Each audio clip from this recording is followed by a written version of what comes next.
अभी सबसे बड़ी खबर निकल के सामने आ रही है कि सबरंग अवार्ड 2024 का आयोजन किया गया था, जिसमें खेसारी लाल और रितेश पांडे को बहुत सारे अवार्ड मिल चुके हैं इस अवार्ड शो के दौरान। बात करें खेसारी लाल की, तो खेसारी लाल के संघर्ष 2 जो काफ़ी ज़्यादा तहलका मचा चुकी थी, ये फिल्म जब आई थी तो इस फिल्म को 3 अवार्ड दिया गया है।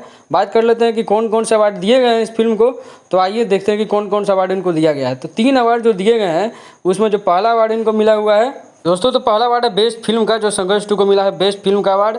दूसरे अवार्ड की बात करें तो वीरू ठाकुर जो इसके डायलॉग राइटर हैं उनको इस फिल्म के लिए बेस्ट डायलॉग का अवार्ड मिला है। और तीसरा अवार्ड जो मिला है विनीत विशाल, जो इसमें निगेटिव रोल यानी कि विलेन का रोल निभाए थे, उनको बेस्ट विलेन के लिए इस फिल्म को टोटल 3 अवार्ड मिल चुके हैं। इन खेसारी लाल यादव शूटिंग में व्यस्त होने के कारण अवार्ड लेने नहीं पहुंचे थे। इनको 3 अवार्ड मिला है केवल संघर्ष 2 के लिए। आगे बात करते हैं रितेश पांडे का, तो रितेश पांडे को भी 3 अवार्ड मिले हैं। आइए जानते हैं कि कौन कौन सा अवार्ड इनको मिला है। दोस्तों, रितेश पांडे को पहला अवार्ड मिला है बेस्ट सिंगर मेल यानी एल्बम के लिए बेस्ट सिंगर का अवार्ड मिला है। दूसरा अवार्ड रितेश पांडे को मिला है आसरा फिल्म के लिए जो मोस्ट पॉपुलर एक्टर का।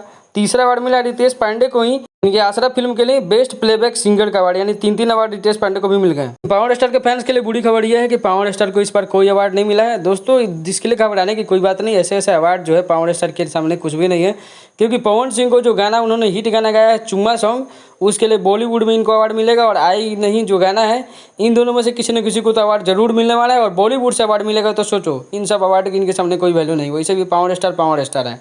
बाकी वीडियो देखने के लिए आप सभी का बहुत बहुत धन्यवाद। और अपडेट कैसी लगी जरूर अपनी राय कमेंट बॉक्स में जरूर दीजिएगा।